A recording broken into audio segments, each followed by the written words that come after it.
आज बड़ी विडंबना क्या है, आज बड़ी विडंबना है कि आज हम लोगों ने, हम सनातनियों ने, हम हिंदुओं ने अपने धर्म को धरातल की छोड़िए, हम लोगों ने अपने धर्म को रसातल में पहुंचा दिया है साहब। हम हिंदू लोग, हम सनातनी लोग,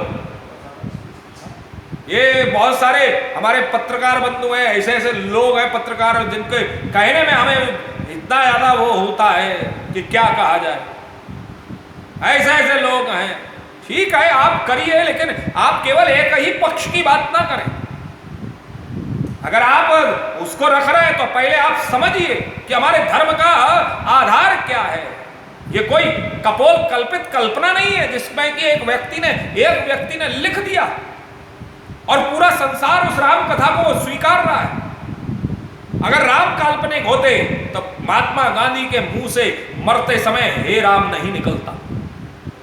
जरा विचार करिए, राम काल्पनिक वस्तु नहीं, वो चीज अलग है कि हमने अपने धर्म को पहचाना नहीं, हमने अपने धर्म को कभी जाना, और यही कारण है कि हम हिंदू अपने धर्म का उपहास उड़ाते हैं।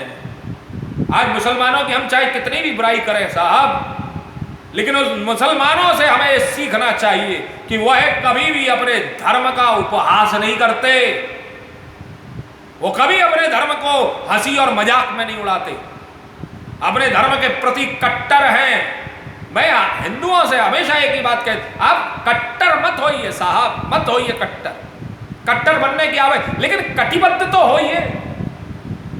हम अपने धर्म के प्रति कटिबद्ध तो हों, हम अपने सनातन धर्म के प्रति कटिबद्ध तो हों। उनकी हर, जरा विचार करिए, हम अपने बच्चों को नहीं सिखा पा रहे हैं। ये हमारा बड़ा, ये क्या कहे, दुर्भाग्य है। हमारे बच्चे सीखना नहीं चाहते, हमारे बच्चे सीखना नहीं चाहते हैं, लेकिन उसके बावजूद ये घर घर की कहानी है साहब, घर घर की कहानी। ऐसा नहीं है। आज स्थिति ये है कि आज धर्म के बारे में जानते नहीं, गीता कभी पढ़ी नहीं, रामायण कभी पढ़ी नहीं, और उसके बारे में जब बात आती है तो कहने में सक्षमता नहीं है। 2 4 6 मंत्र याद, ब्राह्मणों की अगर हम बात करें, 2 4 6 मंत्र याद कर लिए। अब बेचारे वो क्या, उनकी स्थिति क्या है, जरा विचार करिए। गुरुकुल की परंपराएं नष्ट और भ्रष्ट हो गई, समाप्त कर दी गई गुरुकुल की परंपरा। जहां जहां चल रही है वहां हमारे आचार्यों की वजह से चल रही है। जो हमारे संत समाज है, संत समाज ने जो है उन्होंने अपने स्तर पर चल रही है, अपने स्तर पर चल रही है। गुरुकुल की परंपराएं लगभग सी समाप्त हैं। आज भी थोड़ा बहुत अगर धर्म बचा है तो संतों की वजह से बचा है। आज बड़ा सुंदर वह जो कहा जाता है कि आग लगी आकाश में झरझर परत अंगार, आग लगी आकाश में झरझर परत अंगार, और संत ना होते जगत में तो जल जाता संसार। अगर संत ना होते, वास्तविकता है ये जो नागा परंपरा है संन्यास्त समाज की, हमारे संन्यास्त साधु समाज की जो नागा परंपरा है, इस नागा परंपरा ने धर्म के अस्तित्व को बचा करके रखा है। इस धर्म के अस्तित्व के लिए इस नागा परंपरा ने, संतों ने कितनी लड़ाइयां नहीं लड़ी साहब, कितनी लड़ाइयां नहीं लड़ी, कितना संघर्ष नहीं किया, कितने युद्ध नहीं किए। कल ही मुझे एक वो उसका पता लगा, क्या नाम है उसका, जेम्स जी लॉकशील्ड, जेम्स जी लॉकफील्ड, आप उसको पढ़िए, जेम्स जी लॉकफील्ड। उसने हिंदुइज्म के ऊपर, उसने नागा परंपरा के ऊपर उसने जो है पूरा एक किताब, पूरी एक पुस्तक लिखी, और उसने बताया है कि ये जो हिंदुत्व जो बचा है ये सन्यासियों की वजह से, सन्यस्त परंपराओं की, नागा परंपरा की वजह से बचा है साहब, सन्यस्त परंपरा की वजह से बचा है।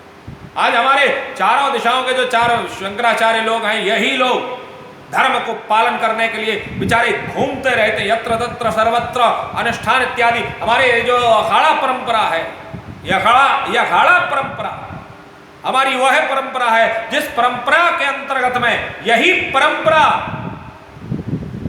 कुंभ स्नान के माध्यम से यह संपूर्ण भारत नहीं अपितु संपूर्ण विश्व में सनातन धर्म का डिमडिम उद्घोष करवा रही है। यह अखाड़ा परंपरा, यह हमारी जो अखाड़ा परिषद है, यह संपूर्ण विश्व में धर्म का अगर डिमडिम उद्घोष अगर कहीं हो रहा है तो कुंभ के माध्यम से यही अखाड़ा परिषद, संतों का समाज पूरे संपूर्ण विश्व में सनातन धर्म के तेज को, ओज को, वर्चस्व को, यश को रखने का प्रयास कर रहा है। उसकी ऐश्वर्यता को, उसके वैभव को, सनातन धर्म के मान सम्मान को रखने का अगर कोई प्रयास कर रहा था वह हमारे संत समाज के, हमारे अखाड़ा परिषद के लोग हैं।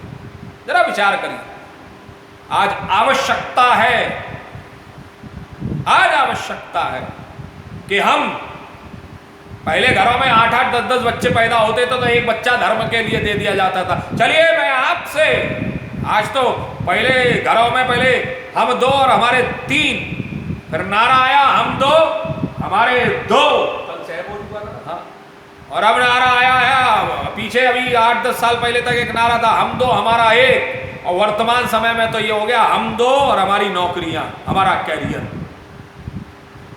मैं आपसे, चलिए आपका बच्चा नहीं दान मांगता धर्म के लिए, लेकिन मैं आपका समय मांगता हूं कि आप अपने समय को धर्म के लिए, सनातन धर्म के लिए अवश्य दें।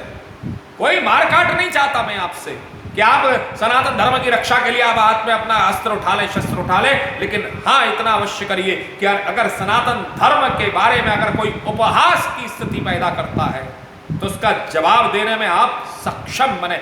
आपको पता होना चाहिए कि राम काल्पनिक नहीं था, कृष्ण काल्पनिक नहीं था, ये जो हमारे महापुरुष लोग हुए, श्रीमद् वाल्मीकि रामायण लिखी गई है कोई काल्पनिक नहीं है, महाभारत जो लिखा गया है काल्पनिक नहीं है, हमारे यहाँ के गणेश काल्पनिक नहीं है, हनुमान काल्पनिक नहीं है, हनुमान का वैभव काल्पनिक नहीं है, कोई ना कोई कारण है। वो चीज अलग है कि हमारी बुद्धि, हमारा विवेक, हमारा ज्ञान उस तक पहुंच नहीं पा रहा, वो बात अलग है। तो मेरा सिर्फ और सिर्फ आप लोगों से, मैं धर्म के लिए कोई मारकाट नहीं करना चाहता, लेकिन मैं आपसे ये मांगता हूं और ये मेरी मांग है कि आप सनातन धर्म के प्रचारक बनिए साहब, प्रचारक बनिए, सनातन धर्म के प्रचारक बनिए, सनातन धर्म के बारे में जानिए कि हमारा सनातन, हम कोई बंदर की संतान नहीं है, हम नारायण की संतति है। और जब हम नारायण की संतति है तो जरा विचार करिए, हमारी हिस्ट्री, हमारा इतिहास सीधे ईश्वर से जुड़ा, और हम कहते हैं, और ये बात मैं नहीं कह रहा हूं, ये बात हर धर्म ग्रंथ कहता है, मुस्लिम कहता है अल्लाह है, अल्लाह की हम सब लोग संतान हैं, जो है कुरान के, वो वेद, वो बाइबल कहती है कि हम सब लोग गॉड की संतान है। वह चीज हमारे यहां पर तो स्पष्ट कही जाए ममई वांशो जीव, लेकिन वो लोग सिद्ध नहीं कर पाते, हमारे यहां वह चीज सिद्ध की गई है। पद्मानने पद्म भव पृष्ठम तत्पुत्र शक्तिंच पराशरंच व्यासम, बहुत आगे तक कहा गया है, जरा पूरा एक इतिहास से जोड़ा गया है, सीरी दर सीरी, सीरीज दर सीरी, कड़ी से कड़ी, स्टेप बाय स्टेप तक पहुंचा गया। तब उसमें कहा गया ममई वांशो जीव लोके जीव भूता सनातन। तो एक प्रश्न आप सब लोगों के लिए, तो मेरा सिर्फ यही है, और वह प्रश्न ज्वलंत प्रश्न है आज का, और वह प्रश्न है कि क्या हम अपने सनातन धर्म को बारे में जानते हैं, क्या हमको सनातन धर्म के बारे में ज्ञात है? तो आइए हम लोग चिंतन करें कि सनातन धर्म क्या है।